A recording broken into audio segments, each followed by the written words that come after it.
Hi everyone, welcome back to Beyond Your Knowledge. So today we are going to be studying the jugular venous tracing. So and then to before we continue, I would like to share with you John 6:37, and says that all that the Father gives me will come to me, and whoever comes to me I will never cast out.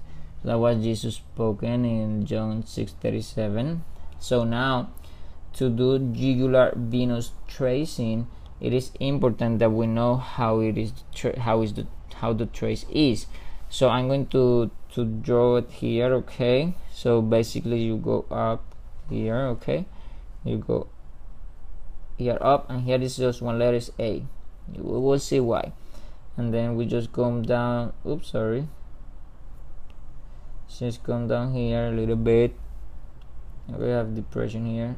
You go up a little bit, and then you have C here. Okay, then we continue going down, down. You go up, we go down. Okay, so we have A here in this first elevation, C in the second elevation. Then when we coming down, we have X. Okay, X for coming down. Then we have the V, the third elevation. Then we have Y. So basically we have two that descend. So who are those that are going to be at the top of the hill? I mean, just going to see small hills. It's going to be A, C, and V. And who are those that are descending the hills? It's going to be X and Y. So those descend. Okay, and those are on the top. Now all this has a purpose to be, okay, because this is not just lines and letters. No, this has a purpose to be, and we are going to see the purpose very soon. Okay, and I will copy this that we can have more room here, and then I'm going to paste it here so that we can come and understand and explain each of those. Okay, so I'm going to erase this one here. Okay, so because we already learned that. So now we're going to discuss each of those. So the first one that we are going, remember that we are in the jugular venous tracing. So go and focus your minds in the jugular venous tracing. Okay, I will show you better picture about the jugular venous vein. So basically it's here. Okay, so here is the jugular vein, and this is the one that we are talking about, the jugular vein. Okay, and this is the internal one, and then the other is the external one, which is here. So now we are doing a tracing of the jugular vein. Okay, and the letter A that we can see there, so it is when the right atrial contracts. Okay, so remember that the right atrial, it is so this is the so the letter A is the right atrial, and remember the right atrial contract and represented by the letter A. For this reason, that is an elevation because it's a contraction and the blood goes up. Okay, and remember that the right atria is the superior chamber on the right side of your heart. Then the letter C, which is this one here, represent the bulging of the tricuspid valve during the right ventricular contractions. So that means that this one, it is a bulging, okay, of the tricuspid valve. So why the tricuspid valve? Because we still been in the right side, and this is the valve that open and close between the right atrium and your right ventricles. Okay, and this happened during the right ventricular contraction. Okay, then the other letter that we're going to see here, it is the letter X. So the letter X, if you are descending, so if you see, and then you see descending. So, and if you see you are relaxing, so that means that there is going to be a right atrial relaxation. Okay, so right atrial relaxation. And then the other letter, now the letter B represent for continuity or the flow, so continued inflow of venous blood.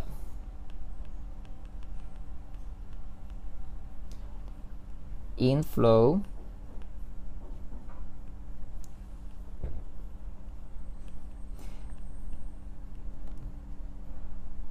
now one more and not least, which is the letter Y. The letter Y represent, so what do you think? Let's just make sense. So if A is right atrial contraction, then after you contract your right atrial, then you go to the C, because now you're going to be bulging your bulging of the tricuspid valve during the right ventricular contraction. Then you have the right ventricular relaxation coming here, represented by the letter X. Then you have the continued inflow of the venous blood. And now you need to do one more thing. So if you already contract, if you already relax and you already put more venous blood, the inflow, so that means that then you need to have a passive emptying. Okay, so now it's time to empty. Passive emptying of the which one? Do you think it's right atrium, right ventricle? So what do you think? Yes, you are right. So it is right atrium. Okay, so the passive emptying of the right atrium after what? So if you are going to empty your right atrium, so you empty your right atrium where? So yes, in your right ventricle. So but after you what? After you open your tricuspid valve. So after your tricuspid valve opening. Okay, so basically this is the meaning of each of those. And now I just would like just to mention here some more details. So I'm going to, okay, that was the jugular venous pressure, and now I'm going to paste again this one here, and we're going to explain some more here. So do you remember that I mentioned before in the previous slide that the top three is AC and V, and the descent is X and Y. Okay, so we can, and now, so each of those, if you have, for example, in the normal patient, the normal venous pulse is going to have a wave tracing of 3 positive waves. Okay, so what are those 3 positive waves? So makes sense. So do you remember what are those that I mentioned that were in the top? Yeah, those that were on the top was A, C, and V. So those 3 are the positive waves. Okay, and now, so those 3 are the positive waves, and then we have the 2 negative waves, so which are those that I mentioned that were those that descend. So do you remember what are those? So it's going to be X and Y. So those are the negative waves. Now the wave, this one, the A wave, this one that is here, the A wave indicated by this circle that I just draw. So it's going to generate, as we mentioned here, the atrial contraction. Okay, the atrial contraction. Then the C, as we mentioned here, is going to be the tricuspid valve during the right ventricle contraction, going to be the bulging of that one.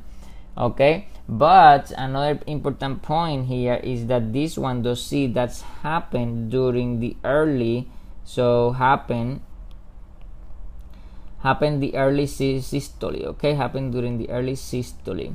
Now this is important. And then the other positive one is the V, and this V and this V is going to reflect, so the passive increase of the pressure and the volume in the right atrium as it fills in the late systole. So this one is going to happen in the late systole. Okay, now, and early diastole. Oops, I think that I spelled wrong the systole. Yeah, because it's with E at the end. Okay. Okay, systole. Okay, yeah, but that's happened during the late systole and early diastole. Remember, diastole is when the ventricles are relaxing. Okay. Now, all this through the jugular venous pulse is known as the X and the Y. So that we can see here the X and the Y, both of those. So we already know as a descent, as I mentioned here, descent. Okay, and the Y descent as well. So because they're descending, but the X is primarily caused when. So this X is primarily caused when there is a relaxation of the right atrium. Okay, so as we mentioned right here. Okay, yeah, right there. And yeah, and then the Y so represent the abrupt in the right atrial pressure during the early diastole. Okay, so this one is during the early diastole.